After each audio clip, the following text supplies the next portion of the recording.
এই সিনেমাটার একটা অন্যরকম তাৎপর্য আছে যে আমরা লকডাউনের সময় শুট করেছিলাম, খুবই লিমিটেড রিসোর্সেস পেয়েছিলাম, কিন্তু শিটংয়ের অধিবাসীরা, ওখানকার যারা ভিলেজার্স, তারা আমাদের এমনভাবে হেল্প করে। আর পুরো সিনেমাটাই আমরা শিটংয়ে করেছি, কালিম্পংয়ের একটা গ্রাম। আর তারাও এসছে আমাদের সিনেমাটা আজকে দেখতে, প্রিমিয়ার শোতে। তো খুব ভালো লাগছে। আর নতুন নতুন ফেস হলে আসলে আমার এমনিই ভালো লাগে। তো অনেক সবাইকার সাথে কাজ করতে সুযোগ পেয়েছি। সাহেবদা, রণজয়ের সাথে আমার আবার এটা তৃতীয় ছবি।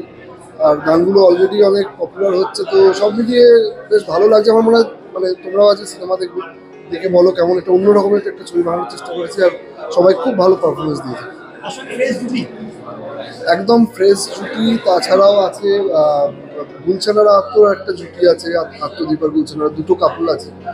সাহেবদার একটা খুব ইম্পর্টেন্ট ক্যারেক্টার আছে। এছাড়াও অনেক ভালো ভালো মানে সব সব চরিত্রগুলো এখানে নিয়ে আর কি গল্পটা, মানে শুধু লিডদের গল্প বা সেকেন্ড লিডের গল্প ওরকম ব্যাপার নয়। তো আর পুরোটাই ওই পাহাড়ের প্রেক্ষাপটে মানে জাস্ট সুন্দর করার জন্য আমরা শুট করিনি। দেখলে বাকিটা বুঝতে পারবে এটা মানে ভূমিকা পালন করছে যে রিসোর্সেস। 2022-এ ট্রেলার লঞ্চ আর এতদিন পর এসে সিনেমাটার রিলিজ, কারণ হ্যাঁ, ওই জায়গাটা সবাই বলে না বাংলা সিনেমার পাশে দাঁড়ানো, উত্তরটা ওই কেউ পাশে দাঁড়ায়নি। আমরা যথেষ্ট বাজেট নিয়ে শুরু করতে পারিনি এখনো, যেরকম চেয়েছিলাম ওরকম প্রমোশন হয়নি। কিন্তু গল্পটা সবাইকে বলার ইচ্ছে ছিল, তো তো দর্শকের কাছে তুলে ধরার জন্যই এখন রিলিজটা করছি। যেভাবে ভাবা হয়েছিল ওভাবে আর হচ্ছে না, এখন অনেক কিছু পাল্টে গেছে। তো বাট আমরা সবাই একসাথে মিলে একটা করার চেষ্টা করছি। লোকের এবার ভালো লাগলে এটা প্রচার হবে, তোমাদের মাধ্যমে আরও প্রচার হবে। একটা ছবি হওয়া মানে তো অনেক দিনের একটা জার্নি থাকে আমাদের, প্রচণ্ড কষ্ট করে খেটে 2 বছর আগে আমরা ছবিটা শুট করেছি। তো যেটা হয় একটা নার্ভাস তো ফিল হচ্ছেই, কারণ যা হয় আর কি, একটু এত খেটে খাটাখাটনি করে ছবিটা হওয়ার পর এত বছর ধরে একটা সাইকেল হয়েছে যে আমাদের সঙ্গে সবাই মিলে। তো ভালো তো লাগছে অবভিয়াসলি, বাকিটা তো দর্শকের হাতে, আমাদের যা করার আমরা করে ফেলেছি। তো এবার কাজ হয়েছে, ছবি নিয়ে কতটা আশাবাদী? সাংঘাতিক আশাবাদ, মানে আমাদের যেরকম ভেবেছিলাম যে প্রমোশনের দিকটা একটু মানে অনেক পরে আমরা শুরু করতে পেরেছি, যা হয় এটা সবাই জানে না। তো এখন দেখা যাক, বাকিটা তো মাউথ পাবলিসিটি, মানুষের ভালো লাগবে সেই আশাতেই আমরা ছবিটা বানিয়েছি। তো এবার যদি মানুষের ভালো লাগে, মানুষ নিজেরা বলবেন যে কেমন লেগেছে। 1 বছর আগে ট্রেলার লঞ্চ হতো, এছাড়া 1 বছর আগে ট্রেলার লঞ্চ আর আজকে সিনেমার প্রিমিয়ার। হ্যাঁ, লেট কেন সেটা টেকনিক্যাল অনেক বিষয় আছে, সেটা আমাদের থেকে তোমরা আরো বেটার বলতে পারবে যে কেন হলো, তোমাদের কাছে খবর পৌঁছতে এত কেন দেরি হলো। দেখা যাক, এবার তো নিশ্চয়ই ভালো হবে সেরকম আশা নিয়েই আছে। না, অঙ্গনা আগে কাজ করেছে, হিরোর ডেবিউ ফিল্ম। আর আমি এখানে একটা কাসিম বলে চরিত্র করছি, সেটা খুব ইম্পর্টেন্ট একটা চরিত্র ছবি। সেটা একদম শেষ মুহূর্তে গিয়ে বোঝা যাবে যে ঘটনাটা কি ঘটলো হয়। তো দেখা যাক, ভালো লাগবে আশা করি সবার। ভীষণ ভালো লাগছে। ভালো লাগছে এই কারণে যে এটি অঙ্গনার বড় হওয়ার পরে ফার্স্ট ছবি।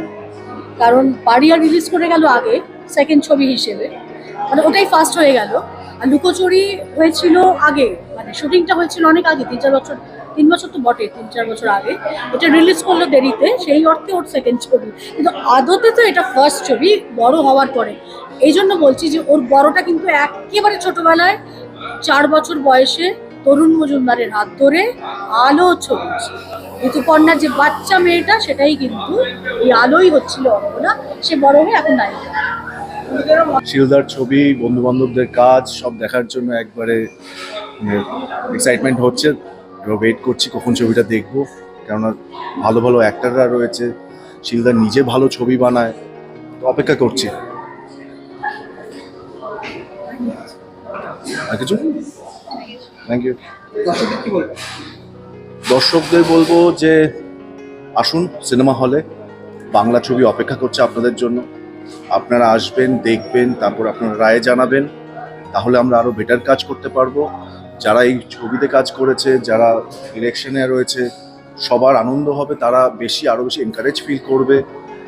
বাংলা ছবিকে প্রায়োরিটি দেওয়াটা ইজ ভেরি ইম্পর্টেন্ট বাঙালিদের জন্য, কলকাতায় থেকে অ্যাটলিস্ট। সিনেমা সম্বন্ধে তো বলার কিছু, cinema is a very vast thing, মানে প্রত্যেক দিনই আমাদের কিছু না কিছু শিখতে হয়। তো আমরাও শিখছি, সবাই শিখছে, যারা দেখছে তারা শিখছে, যারা কাজ করছে তারা শিখছে। এই সিনেমা সম্বন্ধে নতুন face launch, and well wishes to him. তো দেখা যাক, কাজ দেখি তারপরে না হয় বলবো।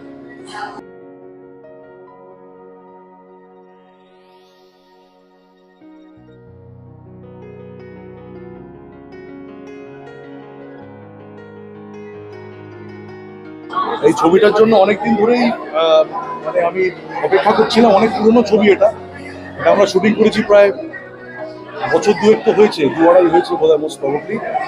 আমরা রিলিজের জন্য অপেক্ষা করছিলাম, আজকে রিলিজ হলো, খুব ভালো লাগছে। একটা খুব সুন্দর জায়গাতে শুটিং করেছি আমরা, Sittong, the valley of oranges. It's a beautiful place. এবং সেখানে পুরো শিটংটা এক্সপ্লোর হয়েছে। আমার সঙ্গে আছেন বিক্রম রায়। বিক্রম রায় হচ্ছেন ওখানকার একজন ফিলান্থ্রপিস্ট এবং ওনার একটা খুব বড় একটা হোমস্টে আছে। এবং সেই হোমস্টেতে থেকেই আমরা কাজ করেছি, ওনার জন্যই আমরা শুটিংটা ওখানে এত ভালো করে করতে পেরেছি। শিটংয়ে উনি আছেন, ভাইয়ে আমাদের আরও অনেকেই আছেন আমাদের শিটং থেকে এসছেন। এবং খুব ভালো একটা গল্পটা একটা love story, full of adventure, full of love and lot of thrill. খুব অনেক এক্সাইটিং মুহূর্ত আছে। আমার মনে হয় যে এই ছবিটা আমরা আগে যে ধরনের লাভ স্টোরি দেখে এসেছি সেই একটা সেরকম একটা মেজাজ পাওয়া যাবে এই ছবিতে। যে আমরা যেরকম লাভ স্টোরি দেখে এসেছি আগে যে ধরনের কমার্শিয়াল ছবি তৈরি হতো, এটা অনেকটা সেই ধরনের ছবি। এবং গানগুলো খুব ভালো, রণজয় গান করেছে। পুরো ছবিটাই খুব সুন্দরভাবে তৈরি করেছে শিলাদিত্যর গল্প, যেভাবে গল্পটাকে যেভাবে ও পর্দায় এনেছে, যেভাবে স্টোরি টেলিংটা, ওর মেকিংটা খুব interesting. And he's done a fantastic job, and I really hope that the audience would love the film as well. Siladitya দার সাথে দুজনেই কাজ করেছে। ওর ছবিটা এটা তো সবাই দেখেছে, আমার কে প্রথম কাছে এসেছে, এখনো রিলিজ হয়নি। তো শিলাদিত্য দা খুব কাছের একজন বন্ধু, তো তার ছবি অবশ্যই আসতে হতো, সে বলেছে। এবং অঙ্গনা, রাজদীপ, এই ইয়াং অ্যাক্ট্রেসরা কাজ করছে। আমার মনে হয় যে সবসময় মানে আমরা চেষ্টা করি, যখনই আমরা যদি ফাঁকা থাকে ডেফিনেটলি কোনো মানে যেতে প্রিমিয়ারে, এটা আমাদের বন্ধুদের জন্য যাওয়া, মানে একই ইন্ডাস্ট্রিতে একটা বন্ধুর ছবি হচ্ছে, সাপোর্টের জন্য যাওয়া। আমাদেরও যখন ছবি রিলিজ হবে আমরাও যেমন এক্সপেক্ট করি যে আসবে কিছু অ্যাক্টরসরা সাপোর্ট করবে, তো সেই কারণে। শিলাদার ছবি যেরকম ও বলেই দিল আর কি, সোয়েটারে আমরা একসঙ্গে কাজ করেছিলাম, তারপর থেকে বন্ধুত্ব এখনো পর্যন্ত, আগামী দিনেও থাকবে। এবং শিলাদার প্রত্যেকটা কাজই একটু অন্য ধরনের হয়, আমার খুব ভালো লাগে। তো সেক্ষেত্রেই আজকে এখানে আসা, লুকোচুরির পাশে থাকা। এবং রাজদীপ, প্রথম ছবি রাজদীপের, আশা করবো ওর ভবিষ্যৎ খুবই ভালো হবে এবং খুব ভালো অভিনয় করবে। আর অঙ্গনাকে নিয়ে কিছু বলার নেই, আমি অঙ্গনাকেও বলেছি যে ওর অভিনয় আমার প্রচণ্ড ভালো লাগে। তো সেক্ষেত্রে সাহেবদাও আছে, আমার ছোটবেলা স্কুলের বন্ধু আত্মদীপ সেও আছে। তো সেক্ষেত্রে অনেক কারণ আছে আর কি লুকোচুরি দেখতে আসার। আর আরেকটা জিনিস হচ্ছে, আমার পোস্টার দেখে মনে হচ্ছে যে এটা একটা লাভ স্টোরি সবসময় ভালো লাগে, একটা ফ্রেশ ব্যাপার আছে, তো একটা নতুন পেয়ার আছে, তো দেখা যাক কিরকম।